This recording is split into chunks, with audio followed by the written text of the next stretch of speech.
Φτάσαμε στους καταρράκτες, βέβαια θα τους δούμε με ένα διαφορετικό τρόπο. Εδώ σε αυτά εδώ τα βαγόνια, τα τρενάκια, λες και είναι Λούνα Πάρκ.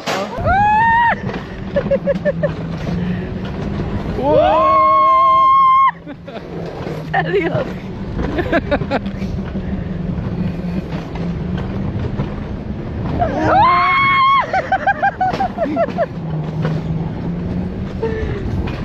What? Is it safe?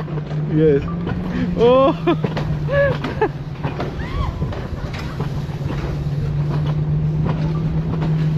Amazing. Εδώ είναι το καλύτερο, Μαρτίνο! Stop. Φτάσαμε στους καταρράκτες. Πρώτη φορά φτάνω κάπως έτσι σε καταρράκτες, ήταν τέλειο. Και οι καταρράκτες είναι ωραίοι.